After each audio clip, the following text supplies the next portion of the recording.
Martínez y Martín Esparza conducen Frecuencia Laboral, el espacio donde los trabajadores son la noticia. Bienvenidos. Muy buenos días, yo soy Lourdes Martínez. Hoy es sábado 28 de abril del 2018.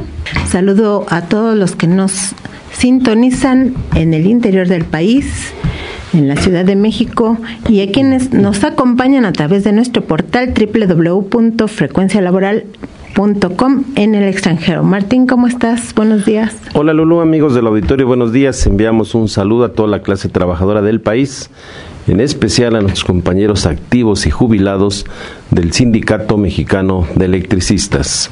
Iniciamos con Frecuencia Laboral, el espacio donde los trabajadores son la noticia.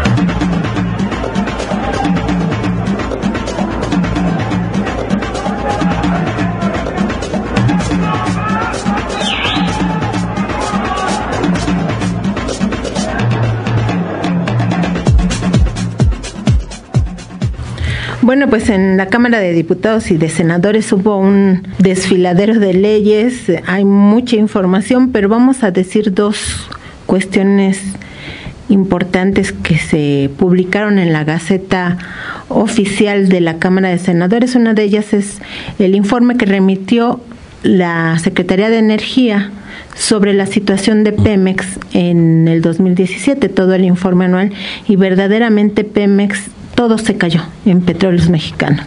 Se cayó la producción, se cayó la refinación, se cayeron las ventas y se redujo la mano de obra con la que están trabajando.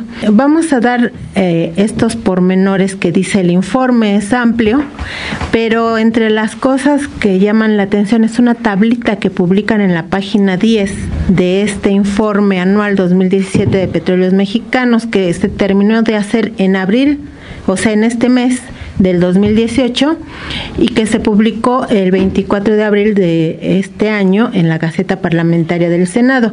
Dice que la producción, bueno, no lo dice con letras, sino con números, y hay que interpretarlos, hay que traducirlos, pero lo que dice es que la producción y venta y ocupación de mano de obra se redujeron en Petróleos Mexicanos, y lo único que aumentó fue la deuda pública interna y externa, que pasó de 1.983.171 millones de pesos en 2016 a 2.037.876 millones de pesos en 2017.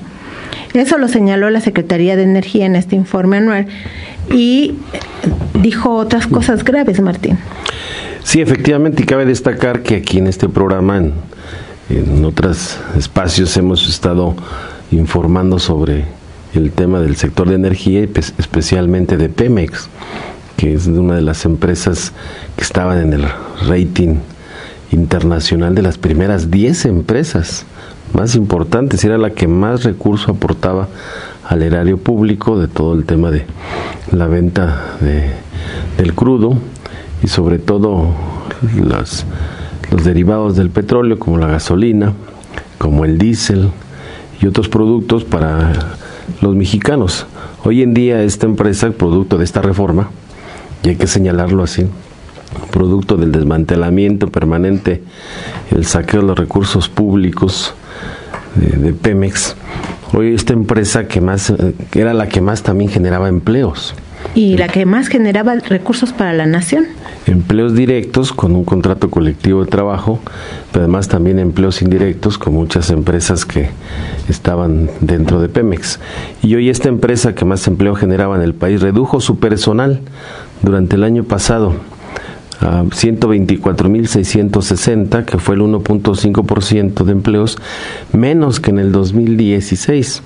También flexibilizó el contrato colectivo de trabajo para adaptarlo a la reforma energética y facilitar la participación de Petróleos Mexicanos, ya sean sociedades o bien como prestador de servicios, y se incluyeron las particularidades del nuevo esquema de pensiones. Esto lo dice en el punto número 16. Y aquí recordarás que aquí platicamos sobre, además de las reformas constitucionales, se hicieron modificaciones a varias leyes. Una fue la ley de deuda pública. Y en esa ley de deuda pública, en un transitorio, establece que todos los pensionados de Pemex tienen que ajustarse a la baja para poder ser reconocido como una deuda del país. Y así lo hicieron. También fue para lo mismo para Comisión Federal de Electricidad, para los propios pensionados, que hoy se están reduciendo drásticamente sus ingresos por las pensiones que tenían ya devengadas. Así es. Bueno, esta situación es grave porque ¿qué significa flexibilizar el contrato colectivo de trabajo? Martín, tú lo sabes muy bien, tú negocias el contrato colectivo de trabajo de los electricistas y te negaste a flexibilizarlo y por eso, digamos, se ensañaron con los electricistas. ¿Qué significa quitar prestaciones, quitar derechos, ampliar horarios? Sí, lo que siempre han estado buscando los gobiernos, porque hoy es el gobierno, son sindicatos de empresas públicas, que en las últimas décadas se ensañaron los gobernantes y siempre mantuvieron a las empresas públicas en números rojos, porque toda la utilidad que aportaban los trabajadores, ese valor agregado a las empresas, se lo quedaba el gobierno para sus propios intereses. Y así hacían creer a la población que uno de los problemas de las empresas eran los costosos contratos colectivos de trabajo o la plantilla de trabajadores, y eso era mentira. Nosotros pudimos demostrarles en cada una de las revisiones contractuales que el principal activo de la empresa era el trabajador, pero además lo que aportaba el trabajador económicamente a las empresas, en el caso, por ejemplo, de Luz y Fuerza del Centro, cada año facturabas más de 56,000 millones de pesos de ventas de electricidad y otros servicios.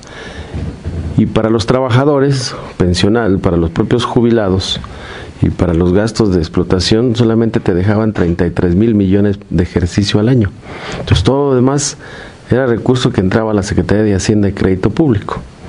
Y en esa medida, la última revisión contractual que me tocó llevar en el caso Luz y Fuerza del Centro fue la del 2008-2010, que fue difícil, con Georgina Kessel, y donde prácticamente eran 5 cláusulas del contrato colectivo que querían eliminar.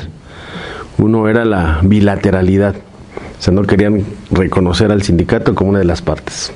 Sí, que no propusiera nada, que les dejáramos libre albedrío para poder hacer y deshacer en la empresa, cuando Luz y Fuerza venía de una iniciativa de ley desde 1994, cuando se decreta por el Congreso y le ordenan al presidente crear un nuevo organismo público descentralizado con un órgano de gobierno, y el sindicato tenía 3 miembros consejeros con derecho a voz y a voto. Entonces quería el gobierno que le dejáramos libre la administración de la empresa, y eso no podía ser porque somos los trabajadores de un sindicato, en una empresa, representamos los intereses de los trabajadores y las prestaciones de los propios compañeros establecidos en el contrato, y que eso no es casual, viene de la ley, de la Constitución 123 y la Ley Federal del Trabajo. Entonces querían también que les entregáramos la cláusula 10 del contrato colectivo, que era todas las actividades, la materia del trabajo. Planteaban también el tema de las jubilaciones, la cláusula 64 del contrato colectivo, que también se modificara.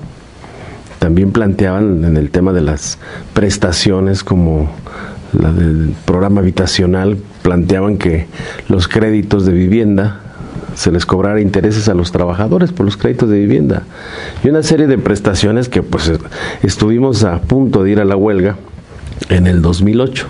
Al final salvamos el contrato colectivo de trabajo, no hubo ninguna mutilación, no le entregamos nada al gobierno y sacamos adelante, incluso planteamos ahí la firma de un convenio de productividad para poder resolver problemas que había generado el mismo gobierno. Por ejemplo, una deuda virtual que habían colocado en los estados financieros de la empresa de más de 23,000 millones de pesos, y que la fueron creciendo exponencialmente año con año a partir de las políticas que ellos manejaban de la venta de electricidad. CFE nos vendía la luz o la energía eléctrica, digamos, a $1, y por políticas de Hacienda, Luz y Fuerza tenía que venderla a 80 centavos. Entonces, mientras más energía colocabas en la casa habitación a la industria, más crecía tu deuda, con Comisión Federal de Electricidad, y eso lo dicen también los informes de la Auditoría Superior de la Federación cuando el proceso de el decreto ilegal de extinción de luz y fuerza del centro. Pues ahí dice que el sindicato estuvo muy dispuesto a aceptar esta flexibilización en el caso de Petróleos Mexicanos, y también adaptaron, recuerdan que aquí lo denunciamos, que con la reforma energética le quitaron el derecho a una pensión vitalicia a los trabajadores del sector energético, de todo.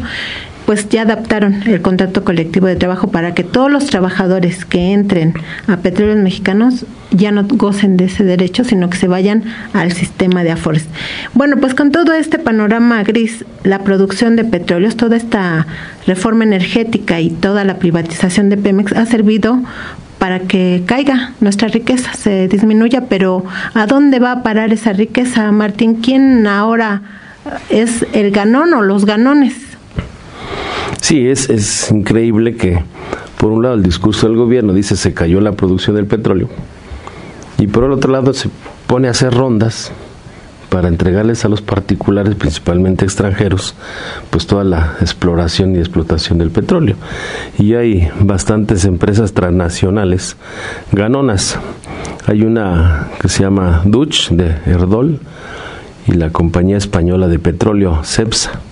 También está BHP, Billiton, fusión de la australiana Brock, propietario BHP, y la compañía británica Billiton. También está otra empresa egipcia que se llama Chevron Holdings Limited, y también está Chevron, energía de México estadounidense, Impex Corporación japonesa, colombiana, Ecopetrol y los de Shell de Estados Unidos, que son los que están de depredadores en todo el mundo. Desde Tamaulipas hasta Tabasco. Pero esta Chevron, que son conocidas, Shell, que son las que también con otros nombres, cuando la expropiación petrolera se tuvieron que ir.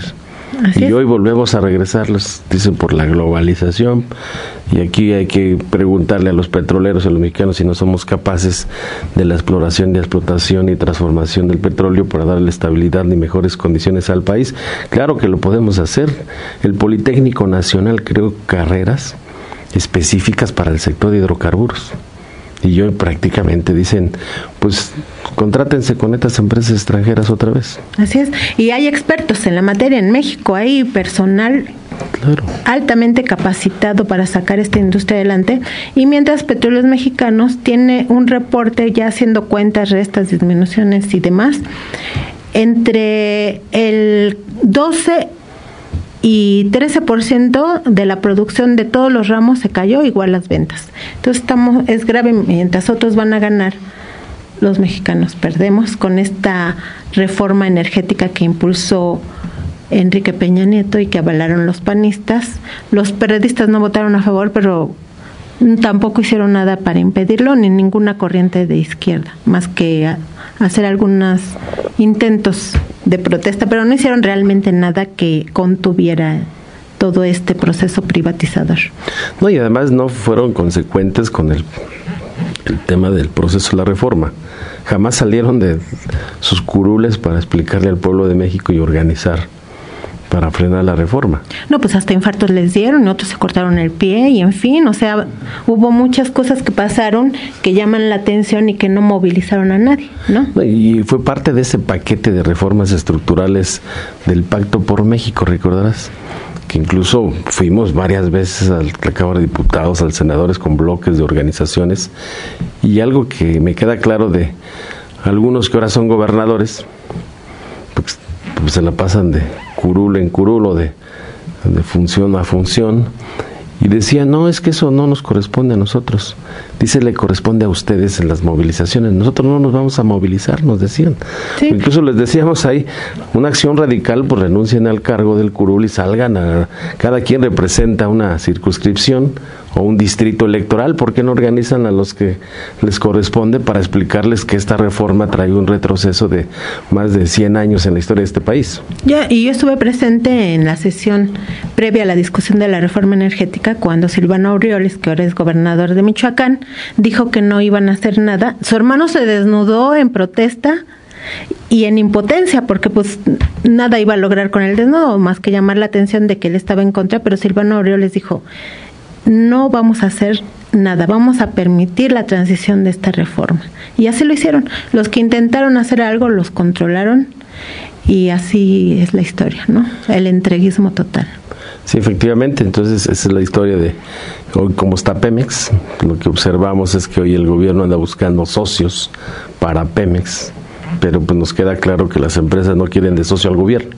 Así es, y lo van a terminar quitando, pero de eso vamos a hablar más adelante porque se cumplen 101 años de que se escribió un libro que habla de todo este proceso de cómo las transnacionales van comiéndose a los países. Nos vamos a un corte y regresamos. Estás escuchando Frecuencia Laboral con Lourdes Martínez y Martín Esparza. Seguimos. Tenemos en la línea al maestro Sócrates Silverio Galicia Fuentes. Él es investigador, maestro en ciencias de la Universidad Autónoma Chapingo, que la semana pasada no pudimos transmitir su audio por un error de dedo, que lo borramos, pero ahora está en la línea, está muy mal de la garganta, pero lo vamos a escuchar porque ha logrado avances en la organización de los pueblos que están siendo afectados por el aeropuerto, el nuevo aeropuerto de la Ciudad de México. Maestro, ¿cómo está? Buenos días. Buenos días. Platíquenos en 3 minutos, maestro, ¿cómo está su organización? ¿Va creciendo? Sí, mire, el pasado miércoles 18 de abril se llevó a cabo el primer diálogo nacional sobre el nuevo aeropuerto internacional de la Ciudad de México en el aula, en el auditorio de Emiliano Zapata de la Universidad Autónoma Chapingo.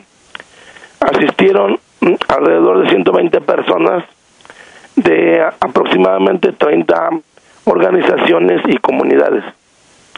Entonces ahí se expuso un análisis muy documentado y muy fundamentado del impacto ecológico principalmente, pero también de la inviabilidad del nuevo aeropuerto en el sitio donde se quiere llevar o donde se está llevando a cabo, que es el ex-lago de Texcoco. También se hablaron, ¿verdad?, todos los testimonios de varias comunidades que han estado sufriendo el impacto directamente, que no se reduce a lo ecológico, sino también a lo social y a lo económico. También se expuso a un plan de lucha que incluye varias cosas, entre ellos llevar a cabo un referéndum que sería entre el 2 de junio y el 5 de junio, debido a que el 5 de junio es el Día Mundial del Medio Ambiente. Entonces, como fecha simbólica para pues manifestar que pues debemos ser serios y, ¿verdad?, en ese sentido, no solo dictar días, ¿verdad?, festivos. También se acordó llevar a cabo una movilización el próximo sábado 12 de mayo de la zona arqueológica de Teotihuacán, pasando por las comunidades y llegar hasta la Vía Lago y abrir las casetas para que pase libremente la gente. Esos son dos de las acciones más inmediatas, pero también una campaña intensa, ¿verdad?, no solo en los medios masivos de comunicación, no solo en las redes, sino en este caso, pues recurrir a las formas tradicionales de las comunidades, ¿verdad?, de llevar a cabo actividades locales de tal manera que la gente esté enterada y pueda con esa información manifestarse en el referéndum. Ayer quedó constituido el comité organizador del referéndum de la Universidad Autónoma Chapingo. Y hoy vamos a constituir el segundo comité organizador del referéndum popular acá en el municipio de Acolman. Entonces, eso es lo que, en parte de lo que llevamos. También vamos a llevar a cabo eventos en la Universidad Nacional Autónoma de México, donde llevaremos a cabo el segundo diálogo nacional y donde también llevaremos a cabo un conversatorio. Eso es lo que está programado de manera inmediata. Maestro, pues con mucho gusto, si nos manda su colaboración por escrito, la publicamos en nuestro portal www.frecuencialaboral.com y ahí sí ya se puede explayar. Claro. Muchísimas gracias. Muchas gracias a ustedes, Lulu, muchas gracias a todos y hasta luego.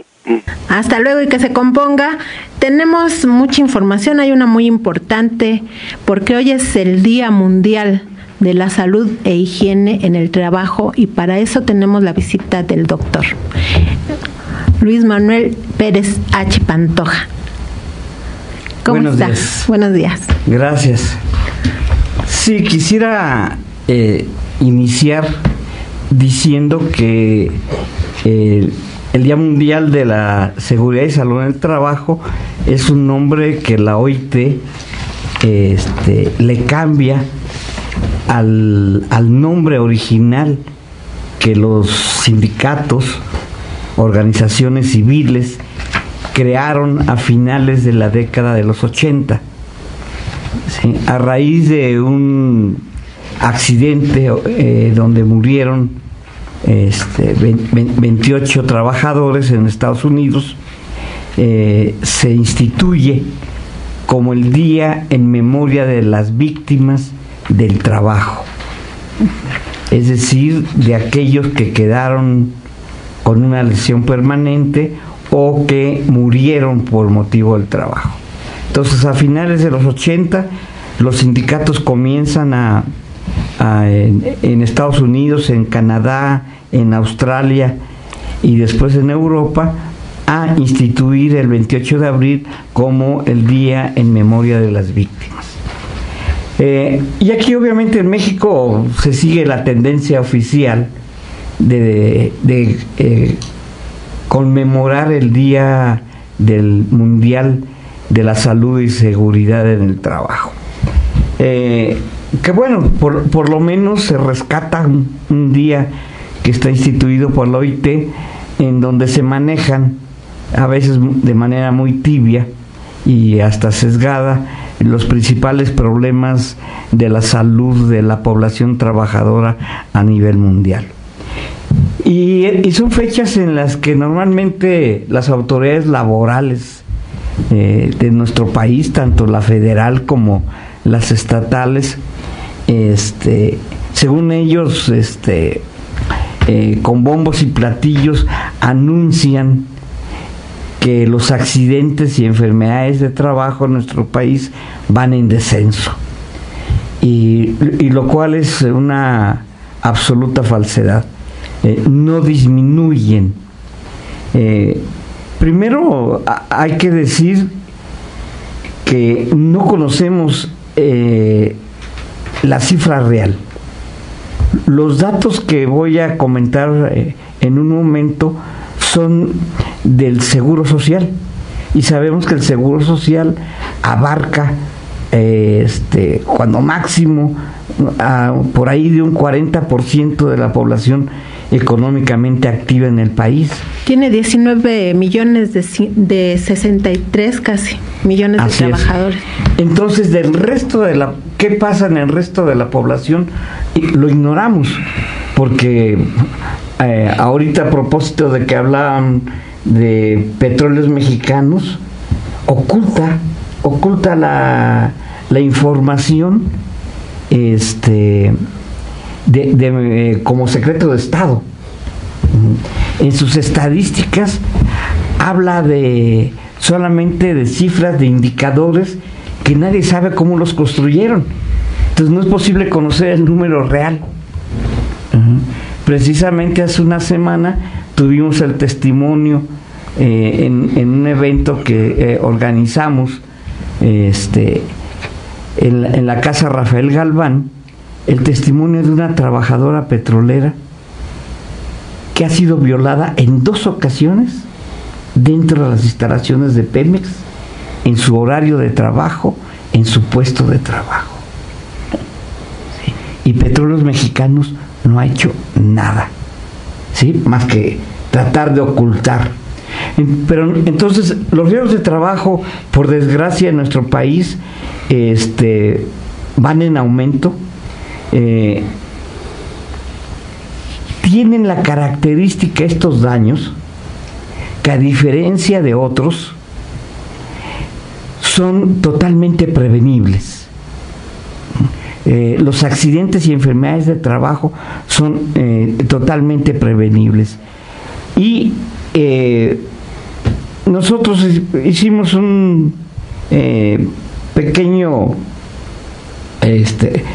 recabamos los datos del IMSS de 12 años, el equivalente a 2 sexenios, del 2005 al 2016, porque no tuvimos, para hablar, por ejemplo, de la oportunidad de los datos. Al día de hoy el IMSS no ha publicado los datos del 2017. No sabemos qué ocurrió en el 2017. Pero durante este periodo hubo 5.957.541 riesgos de trabajo. Fíjense, casi 6 millones. ¿Sí?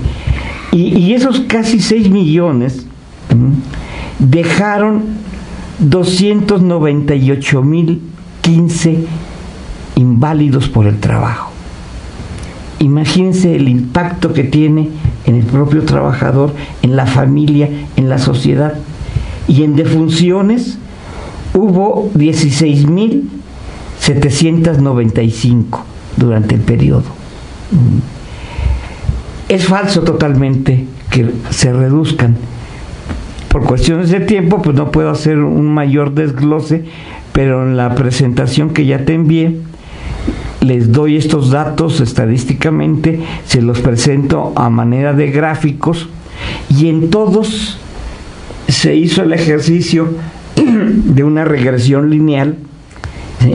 Y se puede observar cómo van en aumento, ¿sí? en este periodo analizado, y cuando más las defunciones son las que más se permanecen, digamos, estables, pero en el caso de los inválidos, las incapacidades permanentes, el primer año del periodo hubo 20,000 casos y el último año del periodo hubo 32,000 casos. Es decir, un aumento de 12,000 casos más de incapacidades permanentes por el trabajo. Pues entonces nosotros vamos a publicar su colaboración por escrito en nuestro portal www.frecuencialaboral.com. Le agradecemos mucho. Le queremos decir al auditorio que el doctor Pérez Pantoja es catedrático, investigador de la Universidad Autónoma Metropolitana del plantel Xochimilco, y también es perito, o sea, es experto en la materia. Realiza peritajes en salud e higiene en el trabajo. Nos vamos a ir a un corte. Antes queremos agradecerle a Andrea Luna, quien está apoyándonos en los teléfonos, a David Hernández en los controles técnicos. Estás escuchando Frecuencia Laboral con Lourdes Martínez y Martín Esparza. Seguimos. Bueno, hace 128 años se realizó la primer marcha por el Día del Trabajo, en la que participaron miles de trabajadores de todo el mundo. Incluso un libro del Movimiento Obrero Mexicano, de un autor de apellido Azpeitia, dice que los mexicanos participaron, pero en Chihuahua. Porque otros libros señalan que en México se empezó a participar en 1914, pero ese libro señala que sí hubo una marcha. Dentro de esta que nos narra Federico Engels, fue quien da el dato de cuándo se hizo la primera marcha en el mundo, en un prólogo al manifiesto del Partido Comunista del 1 de mayo de 1990, y con esa obra nos va a llevar el amigo bombero Peregrino, Antonio Peregrino Rojo, a la obra. 1890, sí. Así es, este prólogo de Friedrich Engels a la edición alemana de 1890 del Manifiesto del Partido Comunista, él lo escribe y lo relata también. Y dice así: proletarios de todos los países, uníos. Cuando hace 42 años lanzamos al mundo estas palabras en vísperas de la primera revolución de París, en la que el proletariado levantó ya sus propias reivindicaciones, fueron muy pocas las voces que contestaron. Pero el 28 de septiembre de 1864, los representantes proletarios de la mayoría de los países de Occidente de Europa se reunían para formar la Asociación Obrera Internacional, de tan glorioso recuerdo. Y aunque la Internacional solo tuviese 9 años de vida, el lazo perenne de unión entre los proletarios de todos los países sigue viviendo con más fuerza que nunca. Así lo atestigua con testimonio irrefutable el día de hoy. Hoy, 1 de mayo de 1890, el proletariado europeo y americano pasa revista por vez primera a sus contingentes, puestos en pie de guerra como un ejército único, unido bajo una sola bandera y concentrado en un objetivo: la jornada normal de 8 horas, que ya proclamara la Internacional en el Congreso de Ginebra en 1889, y que es menester elevar a ley. El espectáculo del día de hoy abrirá los ojos a los capitalistas y a los grandes terratenientes de todos los países, y les hará ver que la unión de los proletarios del mundo es ya un hecho. Ya Marx no vive para verlo a mi lado, dice Engels, y está fechado el 1 de mayo de 1890 en Londres, y lo firma Friedrich Engels. Esto pasó hace 128 años.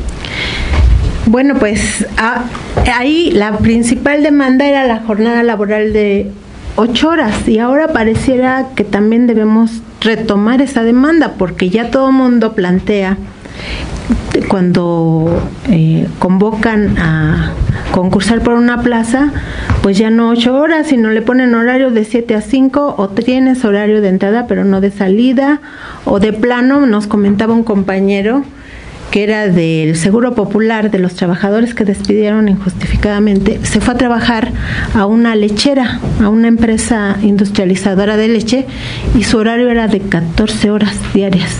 Sí, las jornadas de 12 horas están proliferando de manera espantosa, hasta en actividades altamente riesgosas como es la minería. Sí, el Grupo México en Cananea ha impuesto jornadas de 12 horas. Sí, se ha regresado 100 años, 128 años, y estamos, más bien, ya en 1860 hubo huelgas por la jornada, la querían reducir a 11 horas, porque trabajaban 14 horas, o sea, estamos igual que hace más de un siglo.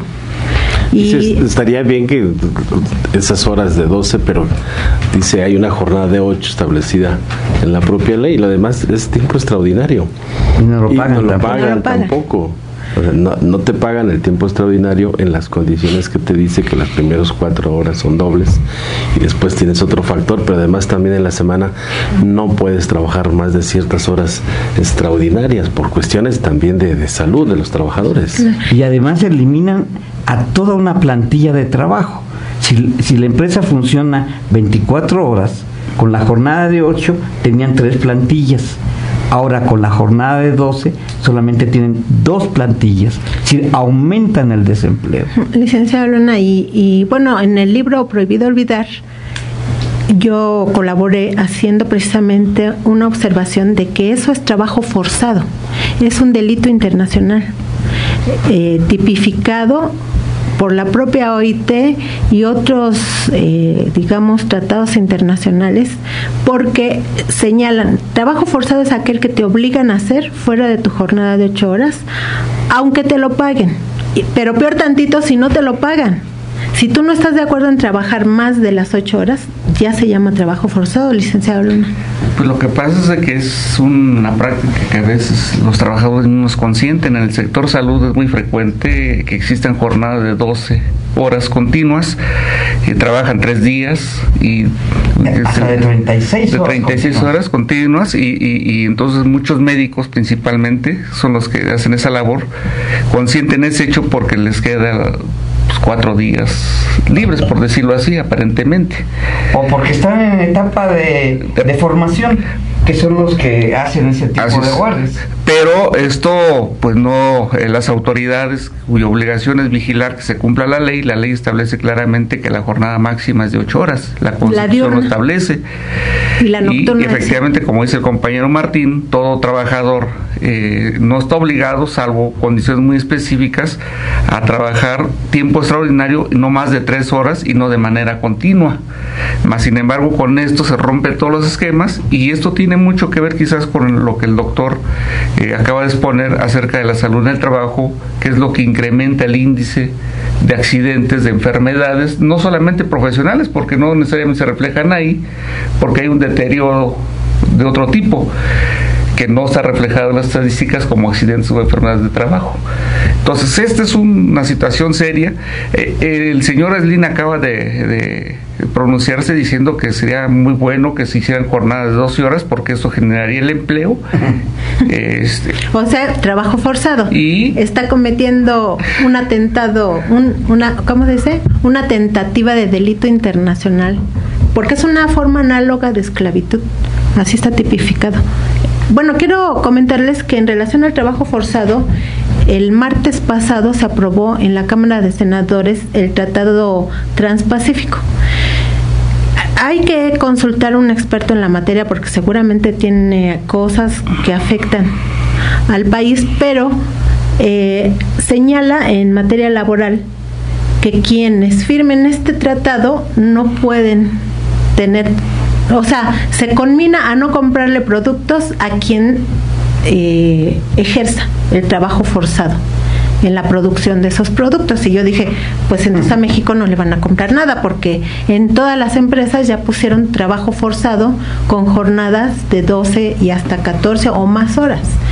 Y entonces sí sería bueno denunciarlo. Ahora, dice, no se puede renunciar. Tienen prohibido los países que participan en este Tratado Transpacífico, entre los cuales está México, tienen prohibido renunciar a las leyes que protegen el derecho del trabajador. Y en México, pues no, les acabo de informar hace 8 días que están dando marcha atrás para aprobar la discriminación en el trabajo. Este Tratado Transpacífico, que además lo ratificó el Senado sin darlo a conocer a todos los mexicanos, va en colación con la reforma que hicieron a la Ley Federal del Trabajo de desaparecer todas la Junta Federal de Conciliación y las juntas locales, para que no haya esa conciliación, para que todos los empresarios que están vinculados con los propios gobernantes, pues al trabajador con la mano en la cintura, ya necesidad de que te notifiquen que estás despedido simplemente con vía electrónica a las propias autoridades, en este caso, quedas despedido. Y las condiciones en las que van a pactar para este tema que es comercial entre los países que lo firman, por ejemplo, Estados Unidos no lo firmó, el Transpacífico, y ves más con los asiáticos, y vemos las condiciones también de trabajo en los que tienen los trabajadores de esclavitud. Y eso es lo que quieren ya imponer como una nueva forma de generar empleos en el mundo. Sí, pues es el punto 19, si no mal recuerdo, hay que leerlo, hay que leer bien esto, porque como se agarran de hilerita a aprobar cosas que ni leen y nada más están apruebe y apruebe, aprobaron como 50 reformas o más en estos 3 días. La verdad es que no alcancé a checarlo todo y además no soy experta en la materia, hay que consultar a un experto. Y aprobaron otra cosa que es lo de la famosa dona de hoyos, no sé si recuerdan que desaparecieron la dona de hoyos para robarle territorio marino a México y precisamente donde está el petróleo. Aprobaron algo sobre ese tema, pero hay que consultar a un experto que hay en la UNAM a ver qué opina de eso y ya la próxima semana les diremos. Tenemos muchísima más información, una de ellas está muy relacionada con el Día de la Salud e Higiene en el Trabajo, que es que con el incremento en los accidentes de trabajo, los trabajadores de la nueva generación Afore están absolutamente desprotegidos, licenciado Luna. Pues más que desprotegidos. Ya los mandan a que vivan una muerte no tan feliz. Pues sobre todo porque los trabajadores que comenzaron su vida laboral a partir del 97 Sí, bueno, vamos a poner su cortinilla, que es, ¿sabe usted qué es seguridad social?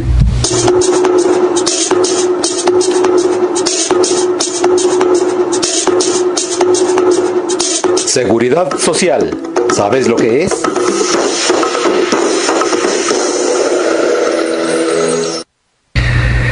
Bueno, comenzaremos.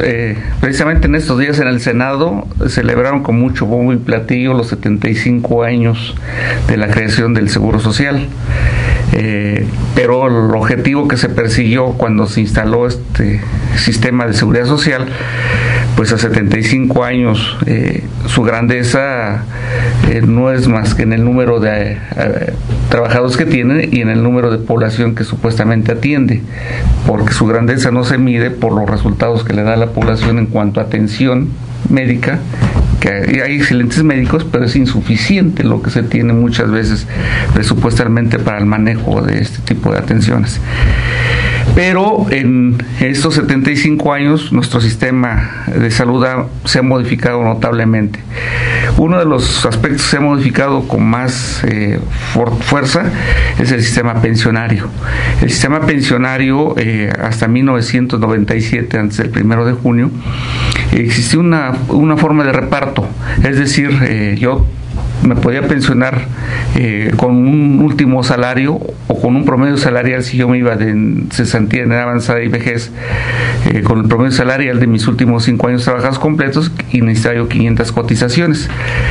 En el caso de una enfermedad profesional o riesgo de trabajo, yo recibía mi último salario que hubiera yo devengado, y ese salario lo iba yo a tener permanentemente hasta que se me dictaminara yo una pensión, y entonces ya cuando se originaba la pensión, mi salario estaba calculado sobre mi último salario base de cotización. ¿Qué sucede ahora con el nuevo sistema que tenemos a partir de 1997 para los trabajadores que comenzaron su vida productiva y a cotizar al IMSS? Se da algo semejante en el ISSSTE, es algo semejante, pero en el caso del IMSS, lo que tenemos ahora es que un trabajador, para poderse pensionar por cesantía en edad avanzada y vejez, necesita 1,250 cotizaciones, los cuales hace un poco imposible que reúnan esto por las formas y modificaciones que han venido dándose a través de las reformas laborales y en las contrataciones de los trabajadores, como bien lo han mencionado tanto el doctor como el compañero Martín y usted misma. Pero en cuanto a los riesgos de trabajo, ¿qué es lo que sucede? ¿Qué es lo que tenemos? En los riesgos de trabajo hay dos problemas. Uno, en la forma en que se determina el riesgo de trabajo, y al momento en que tienen por la incapacidad se les cubre el 100% del salario, pero ya cuando se determina la pensión se hace el cálculo en base a el promedio salarial de las últimas 52 semanas, y se le daría el 60% de ese promedio al trabajador para determinar su pensión. El Seguro Social tiene 52 semanas como tope para poder determinar si otorga la pensión o no por riesgo de trabajo. Posteriormente a que lo otorga, el trabajador que haya sido pensionado tendrá que contratar un seguro de sobrevivencia, y esto lo hace ante una aseguradora que son parte de las AFORES. Una aseguradora privada. Privada, exactamente. Y la aseguradora determinará el monto. Si el monto no es suficiente para garantizar la pensión del trabajador, se formará un seguro constitutivo, es decir, el seguro tendrá que aportar una cantidad para garantizar mínimamente el pago al trabajador de esa pensión. Si llegara a fallecer la pensión que anteriormente a los trabajadores se daba a los hijos, a los padres o a la esposa, dependiendo cómo estuviera asegurado, ahora la esposa tiene la opción de decir: yo quiero retirar todo lo que tengo ahí, y se le da la cantidad que tengan de fondo, o continuar con el seguro, pero ya este seguro que le da ya va más disminuido, es decir, si el trabajador tenía el 60% del salario, lo que le van a dar a la esposa es el 90% de ese 60%. Sí, o sea, le van a dar el 10%. Es decir, el 10%. Bueno, un poco menos. Lo que, entre otras cosas, es importante decirle a los trabajadores de la generación AFORE, como le dicen los de la Comisión Nacional del Sistema de Ahorro para el Retiro, que son los que empezaron a trabajar en 1997 para el IMSS, bueno, en el caso de los asegurados en el IMSS, y en el 2008 en el caso de los asegurados en el ISSSTE, es que realmente le van a pagar a una aseguradora que no le asegura nada. Es decir, lo único que está haciendo el capitalismo financiero es cobrarle una cuota, quitarle parte de su salario para no asegurarle nada. Es un negocio que se creó para los banqueros dueños de esas aseguradoras. Y eso es muy importante que lo entendamos, porque tiene que ver con el contexto internacional de cómo se están quedando con una parte importante de nuestro salario sin darnos nada a cambio, licenciado Luna. Sí, pero hay un problema también que es adicional a esto. Lamentablemente en el Seguro Social, en la calificación del riesgo de trabajo o enfermedad profesional, por más o menos un cálculo muy rápido y sui generis, casi 90% de la calificación que se da no determinan que sea riesgo de trabajo o enfermedad profesional, siempre lo mandan a enfermedad general, porque eso disminuye y aumenta ya en otro tipo de formas del pago de la pensión. Y muchos trabajadores que desconocen que pueden meter inconformidad o demandar, pero para eso necesitan la buena asesoría de un peritaje médico que determine que efectivamente las causas que motivaron o dieron origen a la enfermedad o al accidente de trabajo son las que él manifestó. Pero en el Seguro Social están haciendo eso, y esta es una política que lo hacen con dos propósitos: uno, porque constituye un ahorro muy sustancial en las finanzas del Seguro Social, pero dos, exonera a múltiples empresas de que paguen el seguro de riesgo de trabajo que tienen obligación de hacer.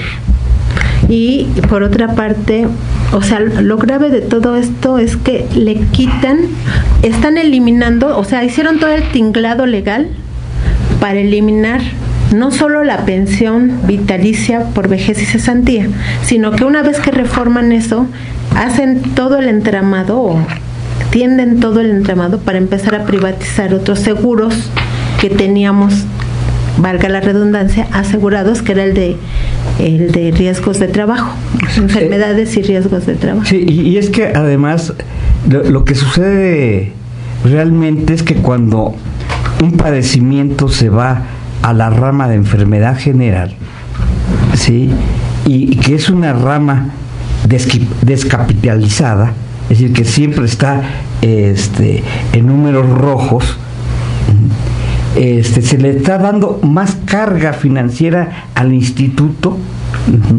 y está deteriorando las finanzas del instituto, cuando esa enfermedad debía de haber sido cargada a lo que se llama el índice de siniestralidad de la empresa. Así es. Y esos índices de siniestralidad se mueven cada año dependiendo del número de casos.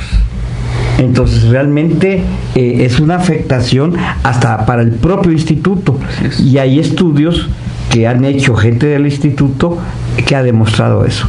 Okay. Aquí le hemos señalado que quien vendió esta iniciativa a los trabajadores fue Ernesto Zedillo, que traía las Afores, y lo traen de ese modelo que se instaura en Chile. Y hoy en Chile están las grandes manifestaciones de los trabajadores para echar para atrás este sistema, porque ha quedado demostrado que solamente los banqueros se han hecho multimillonarios a costa del dinero de los trabajadores. Y ese es uno de los ejes de lucha del próximo 1 de mayo aquí en México. De echar para atrás ese tema de las Afores, regresar al sistema solidario para volver a capitalizar al Seguro Social, para mejorar la atención médica, para garantizar una pensión solidaria a los propios trabajadores. O sea, hoy ya quedó demostrado que lo único que sirvió es para rescatar a estos banqueros rapaces, y fue Ernesto Zedillo con esa clase política que nos dijeron que era para bienestar de la institución y para que pudiéramos tener una pensión digna cuando fuéramos a retirarnos.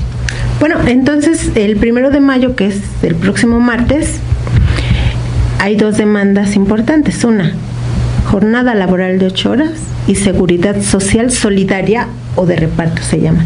Quien quiera ir a la marcha lleve su cartelito con esas, que nosotros en Frecuencia Laboral, Toño y yo, queremos acudir como Frecuencia Laboral, pero nuestra manta es muy grandota Entonces necesitamos otros 4 que nos ayuden a cargarla, porque si no vamos a hacer 2 y está muy... Se van a hacer una lumbalgia ahí de esfuerzo. Que va a haber de distintos puntos van a ingresar los contingentes para hacer un evento central en el Zócalo a las 11 de la mañana. Pero vamos a ver, por ejemplo, la nueva central de trabajadores, con la Coordinadora Nacional de Trabajadores de la Educación, con la Confederación de Jubilados Pensionados y Adultos Mayores, la NUE y la Organización Política del Pueblo de los Trabajadores. Vamos a salir de 20 de noviembre y Venustiano Carranza. Ahí nos estamos citando a las 10:30 de la mañana, y otros van a entrar por Tacuba, otros van a entrar por 5 de Mayo, y vamos a confluir con la Unión Nacional de Trabajadores también. Van a estar las organizaciones, la organización de las universidades, Sensuit, y van a estar también los padres de los estudiantes normalistas de Ayotzinapa. Y pues vamos a confluir también organizaciones, va a haber organizaciones campesinas también que se van a participar en este acto, y habrá un mitin central por ahí de las 12 del día. Lleve su sombrerote porque hace un calor enorme. El 1 de mayo medio mundo se desmaya y se deshidrata, licenciado. Y que lleven ganas de gritar, porque jovencitos, yo creo que es oportunidad de comenzar una lucha por rescatar esa seguridad social que necesitamos todos. Tiene pocos días el maestro Sócrates para recuperarse la voz. Bueno, quiero decirles que en relación a todo esto que vimos hoy, hace 101 años se escribió un libro muy importante que se llama El imperialismo, fase superior del capitalismo, cuyas hojitas ya perdí y se los voy a decir de memoria. Un corte. Nos vamos a un corte y regresamos. Estás escuchando Frecuencia Laboral con Lourdes Martínez y Martín Esparza. Seguimos. Bueno, no olviden, el 1 de mayo, 10:30 de la mañana, 20 de noviembre, y Pino Suárez y Venustiano. Ahí nos vemos, y quien nos quiera ayudar a cargar la lona de Frecuencia Laboral, pues con mucho gusto. Bueno, pero de lo importante que tiene este libro que se llama El imperialismo, fase superior del capitalismo, lo escribió un hombre que transformó al mundo, que fue Vladimir Ilich Lenin, quien dirigió la primera revolución que se propuso acabar con la explotación y la pobreza de los trabajadores. Luego la historia de un vuelco, pero entre las cosas importantes que decía es que los monopolios que había descrito Marx, que eran concentraciones de empresas de un mismo ramo, se habían transformado en 1902 en grandes conglomerados que abarcaban diversas industrias, ramas, y desde la producción de materia prima hasta el transporte y la colocación en el mercado, a los que llamó Trost, y que eran dirigidos ya no por capitalistas que invertían y explotaban mano de obra para generar más riqueza, sino por capitalistas financieros, a los que llamó parásitos del sistema, porque se dedican a colocar el dinero nada más, a prestar o a obligar a los países para que acepten créditos que a veces ni necesitan para crear puentes elevados y demás, para obligarlos después, como les cobran grandes réditos, endeudarlos y después obligarlos a seguir sus lineamientos, y dominan por vías legales, porque adaptan las leyes, aquí en México lo hemos visto, a sus beneficios. Y un ejemplo de ellos, no lo dijo Lenin en su obra, pero es el Fondo Monetario Internacional y el Banco Mundial. Y dice, y si no pueden por las vías legales, lo hacen creando grupos de terroristas que matan, organizaciones criminales, guerras. En fin, nos tenemos que ir. Hasta la próxima.